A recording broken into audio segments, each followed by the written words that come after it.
today I'm here to talk about obesity in America, and in hopes of convincing you to stop eating fast food. So I'd like to start with by saying obesity in America has yet to have a decrease. It has only increased in America, and fast food has played a huge factor into this. The purpose for my speech, like I said, is in hopes to get you to stray away from fast food. And my thesis for my speech is as time has gone by, the rate of fast food restaurants has increased throughout America, and with the increase in fast food, there has been an increase in obesity. So my 3 points for my speech is going to be the effects on different body parts because of fast food, the effects of ingesting too much sugar, trans fat, and sodium if someone is not active enough, and my 3rd point is the effects of fast food on society. So starting with my first point, I used The Effects of Fast Food on the Body by Anne Pietrangelo and Ella Carey and Kimberly Holland, which was written on July 25th of 2018. I chose this just because it goes into depth as each specific body part and how it's affected due to fast food. Let's see.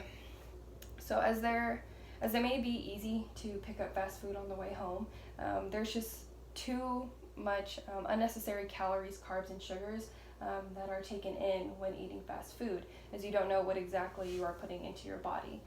Versus cooking at home, you know what you're putting in, the ingredients that are going in, so you have a less likely chance of taking in those unnecessary calories. And a good example of this is that a large amount of calorie intake can cause an increase in weight, and majority of the time that leads to obesity. With the increase in weight and being obese, this puts pressure on the heart and lungs, which can eventually lead to respiratory issues, and also affects the cardiovascular system and the heart.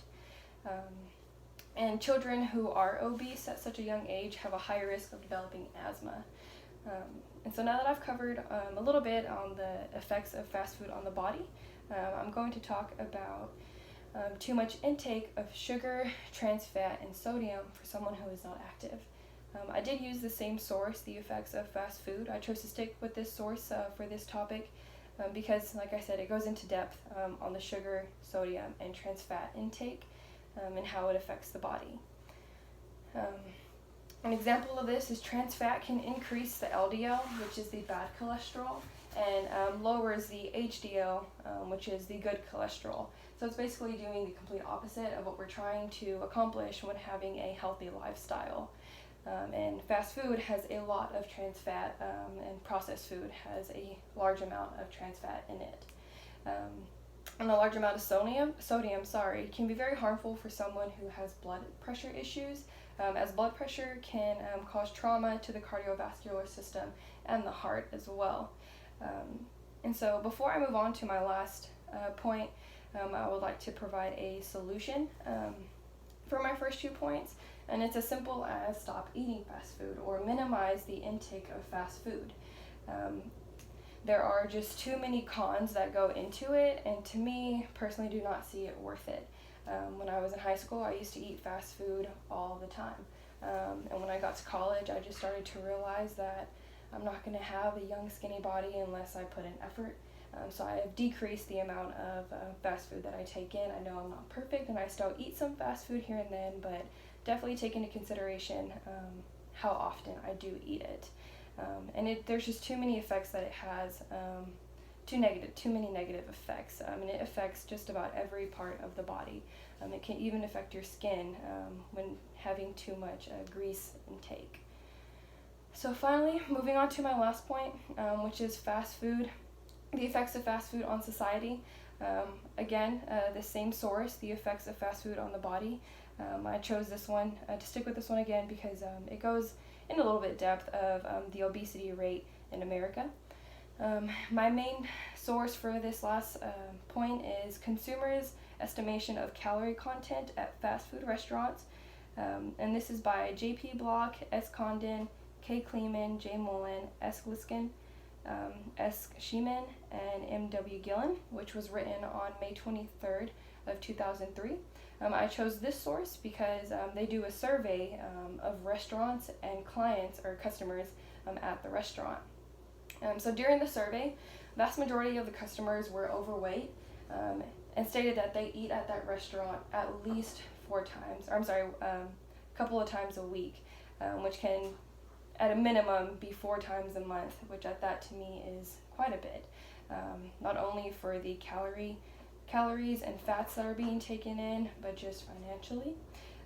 Many of the customers said that they didn't look at the calories that were provided on the menu, and at that, there are a large amount of restaurants who don't even provide a calorie count on the menus. So for the small portion that did look at the calorie count, even a fraction of that said that they revised what they were going to eat due to the calories that were provided.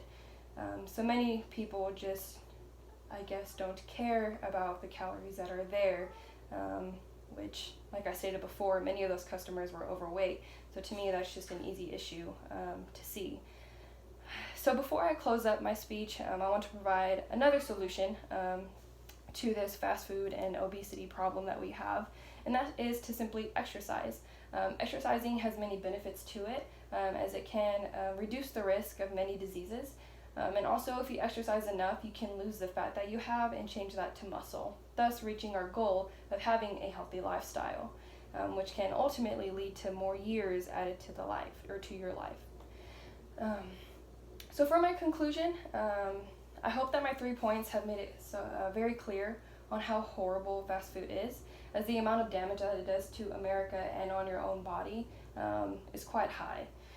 Restating my purpose for my speech was in hopes of getting you to stray away from fast food, with providing information on how fast food can negatively impact your body. My thesis was, as fast food has increased throughout America, so has the rate of obesity. And my 3 main points were to discuss the effects of fast food on different body parts, the effects of sugar, trans fat, and sodium intake for someone who is not healthy, and the effects of fast food on society. So I want to thank you to those who are listening to my speech and to my wonderful guest who took the time to sit here and listen to me. Thank you.